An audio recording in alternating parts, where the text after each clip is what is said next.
wananchi.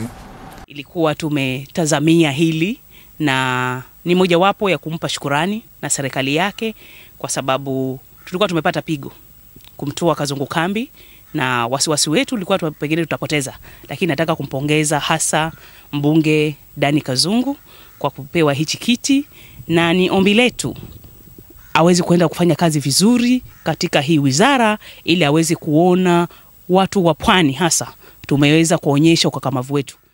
Wakati huo huo, ametoa wito kwa mwakilishi wa kina mama katika kaunti ya Kilifi Esha Jumwa kujiuzulu wadhifa wake ili kujihusisha kikamilifu katika kuwania kiti hicho cha ubunge cha Malindi katika uchaguzi mkuu wa 2017. Kama ataweza kufanya uamuzi wa busara aweze kuendea kile kiti saizi. Manake akikikosa sahi kwa by election kuingia 2017 itakuwa ngumu sana. Kwa sababu tunajua hii miaka miwili atakayeingia pale lazima atajithabiti aweze kufanya kazi na watu wa Malindi vizuri. Amebaini kuwa iwapo Esha atawania kiti hicho, naye atajiuzulu katika kiti cha Kibarani na kuwania kiti hicho cha kuwakilisha akina mama katika kaunti hiyo ya Kilifi. Kwa sababu kiti cha Women Rep Kilifi kaunti pia kitakuwa kiko wazi, kuna mama wengi wanataka kuenda hichi kiti. Mimi Mbeyu Mwanyaja nikiwa mmoja wapo, na akienda kitakuwa kiko wazi na tutatetea. Naye Caleb Otieno amewataka wakazi wa Kilifi kuchagua mbunge ambaye atawakilisha vyema bungeni. Tusiangalie pesa, tusiangalie mbari, bali tuangalie mtu yenye akiingia bungeni atakuwa anaweza kunguruma kama simba. Nikiripotia Pwani TV, mimi ni Efi Mureithi. Naam, tukirudi katika kaunti ya Mombasa, ni kuwa hisia mbalimbali zimeibuka miongoni mwa wakazi wa Mombasa baada ya serikali kutangaza kesho siku ya Alhamisi kama siku ya mapumziko kote nchini. Haya yanajiri huku viongozi wakitoa sababu kuwa siku hiyo itakuwa ni ya kujirudi na kufanya maombi. Ziara siku 3 ya Papa Mtakatifu humu nchini imelenga kuleta amani na upatanisho. Mwanahabari wetu Bright Mwandodo na taarifa zaidi. Tangazwa kwa Alhamisi ya kesho kuwa siku ya mapumziko kote nchini imeibua hisia tofauti kwa wakazi wa kaunti ya Mombasa, huku wengine wao wakionyesha kugadhabishwa na swala hilo. Philip Chacha ni mkazi na mwanabiashara hapa mjini Mombasa, na baada ya kuzungumza naye alikuwa na haya ya kusema. Kuhusu siku ya kesho kufanywa sikukuu ama public holiday, ni vizuri kwa wale ambao watakuwa wanaenda kuabudu. Isipokuwa sisi watu wa private sector, mimi nikiwa ni muuzaji wa bima, ninaona hiyo tatuadhiri kwa sababu imekuja kighafla sana. Tulikuwa tunategemea kesho ni normal working day, kwa hivyo kureschedule mikutano yetu imetupata kwa off guard. John Mudai, muumini wa kanisa la Kikatoliki Dayosisi ya Mombasa, hakusita kuonyesha furaha yake pale aliposema kuwa kutengwa kwa siku ya kesho ni faida kwake, kwani atafuatilia hafla hiyo akiwa nyumbani kwake. Mimi nitakuwa naangalia kwa runinga kwangu kwa nyumba.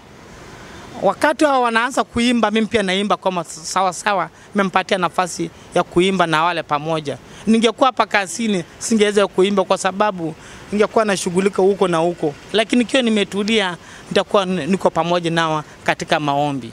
Hata hivyo, Taura Kimama ametofautiana na wengi kuhusiana na siku hiyo ya mapumziko, akieleza kuwa ujio wa Papa Mtakatifu nchini haujatosha kuwa sababu ya siku hiyo kufanywa likizo. Nashindwa kwa nini ikawekwa holiday? Kwa nini ikawekwa Kenya holiday, public holiday? Yani ikawa ni public, yani Kenya hakuna kazi kesho. Kwa sababu kwa nini isiwe Sheikh akitoka kama ni Yemen, akitoka Saudi Arabia, naye tupewe na sisi holiday? Nikiripotia habari za Mwambao, jina langu ni Bright Mwandodo. Mwanamume mmoja mwenye umri wa makamo apigwa risasi na kuuawa katika eneo la Lebanon mjini Mombasa. Mwanamume anayefahamika kuwa mwendeshaji tuktuk alikumbana na mauti yake alipokuwa akipokea matibabu katika hospitali kuu ya mkoa wa Pwani. Rosalia Nyange na taarifa hiyo kwa kina.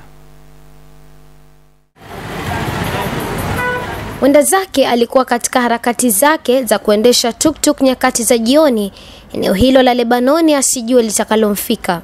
Kulingana na aliyeshuhudia kisa hicho, Wanaume watatu waliokuwa wamevalia suti nyeusi walimpiga risasi dereva huyo kimakosa, lengo lao likiwa ni kumlenga mwenzao aliyekuwa katika tuktuk ya mwenda zake kabla ya kutoroka wasijulikane wamekimbilia wapi.